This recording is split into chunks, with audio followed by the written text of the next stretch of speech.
నమస్తే, welcome to special edition. నేను నీలిమ.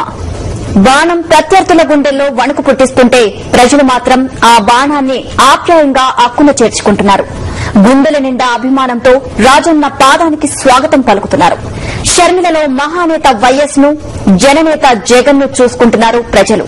షర్మిల నడిచే దారులు పూల తోటలవుతున్నాయి. కష్టాల్లో ఉన్న ప్రజలకు ప్రేమ ఆప్యాయతలు పంచుతున్న షర్మిల కుమ్మక్కు కుట్రలపై పిడుగుల్లాంటి మాటలతో విరుచుకుపడుతున్నారు. ఎన్ని ఇబ్బందులు ఎదురైనా ఏకధాటిగా నడక సాగిస్తున్నారు షర్మిల. ఇక రంగారెడ్డి ముంగిట్లో మరో ప్రజా ప్రస్థానం. స్పెషల్ ఎడిషన్లోకి వెళ్దాం. వేలాది జనం సాక్షిగా కాంగ్రెస్ పార్టీ చంద్రబాబులపై నిప్పులు కురిపించారు షర్మిల. పిడుగుల్లాంటి మాటలతో విరుచుకుపడ్డారు. జగనన్నను చూస్తే కాంగ్రెస్ టీడీపీలకు భయమన్నారు. ప్రజాస్వామ్యానికి విరుద్దంగా అధికార ప్రతిపక్షాలు కుమ్మక్కయ్యని విమర్శించారు. చంద్రబాబు పాదయాత్ర చేస్తూ అబద్దాలాడుతున్నారని మండిపడ్డారు. అవిశ్వాసం పెట్టమంటే పెట్టకుండా పాదయాత్ర పేరుతో తిరుగుతున్నారని నిప్పులు చెరిగారు షర్మిల.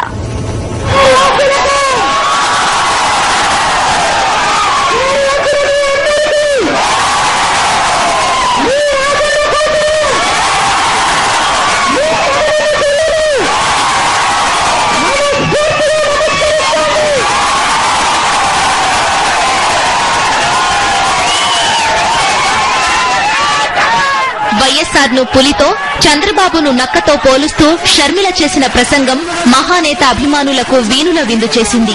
షర్మిల ప్రసంగిస్తుంటే ఈలలు చప్పట్లతో బిఎన్ రెడ్డి నగర్ మారుమోగింది. చంద్రబాబు అవిశ్వాసంపై ఎందుకు నోరు మెదపడం లేదంటూ సూటిగా ప్రశ్నించారు షర్మిల.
అందక వరలక్ష్మి అనే విద్యార్థిని ఆత్మహత్య చేసుకున్న విషయాన్ని షర్మిల గుర్తు చేశారు.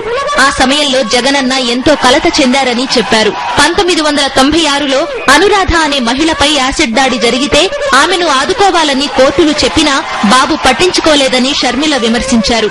అనురాధకు 70 లక్షలు ఆర్థిక సాయం చేసి ఉద్యోగం ఇచ్చిన ఘనత వైఎస్ఆర్దన్నారు షర్మిల.